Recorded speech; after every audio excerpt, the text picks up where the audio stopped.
My son's kind girlfriend came to our house with a busted lip and a black eye, so I showed my son what it's like to be the weaker person and disowned him. My dad would physically abuse my mom and also beat my siblings and me. I have 4 younger siblings, 3 of them being girls. I was the oldest and would try to take the beatings for them. So when I was old enough and strong enough, I squared up against my father. I did so as many times as I needed to, and I never let him put his hands on them. My father ended up going to prison for battery and we moved states. Going back, my daughters still live with me since they are going to college, but my son has moved out and made his life. My son has gotten a girlfriend and I have met her. She is a sweet, loving, and soft-natured girl and I genuinely like her. She reminds me of my wife when she was younger. I invite my son and his girlfriend over for lunch and dinners quite often. They have now been dating for 3 years and she would sometimes come over and help my daughters out with college stuff or just come over to hang out with them. I love her as family and have told her so. 4 weeks ago she came over and when I opened the door the first thing I saw was that she had a busted lip and a black eye and her eyes seemed to be dyed in blood. I immediately took her in and helped her. My daughters were also alarmed when they saw her, and when we asked her what happened she told us that my son was the one who did it to her. I cried at hearing that and I hugged her and begged her for my forgiveness. She told us all about it and apologized for not telling us sooner. This wasn't the first time he had hit her.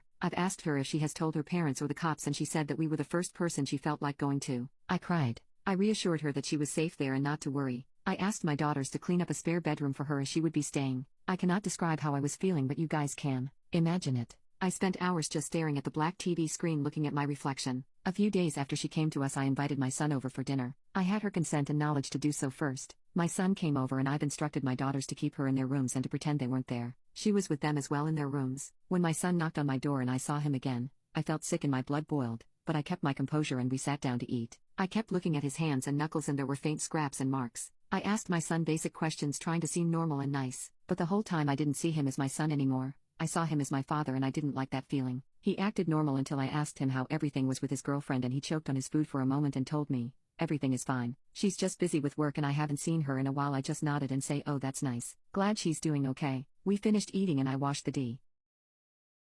I stood right next to him and asked why he was beating his girlfriend and told him, "I think it's about time you stop bullshitting me about your girlfriend." He asked me what I was talking about and I told him to stand up and put his hands up. That I knew everything and I was going to show him what it's like to be the weaker person. Before he could say another word I swung at him. Told him that this was the real deal. I did not hold back. I was going to teach my son what it feels like to get beat since he thought it was okay. I told him to keep his hands up and to defend himself. We fought, but I of course was going to be the last one standing. I asked him how it felt to be weak, to be on the other end of it. He told me to stop, but I asked him if he stopped when she begged him to.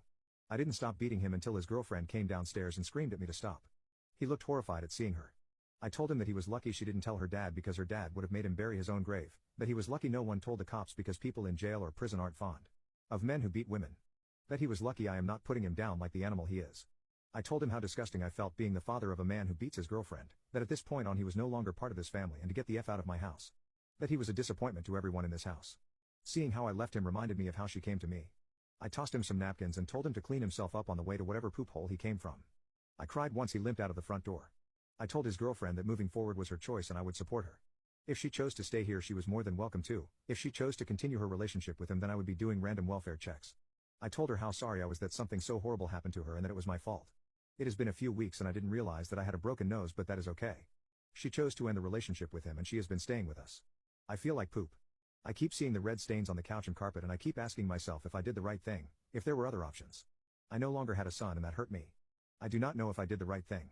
I've just been staring at my reflection on the TV. Am I the a-hole?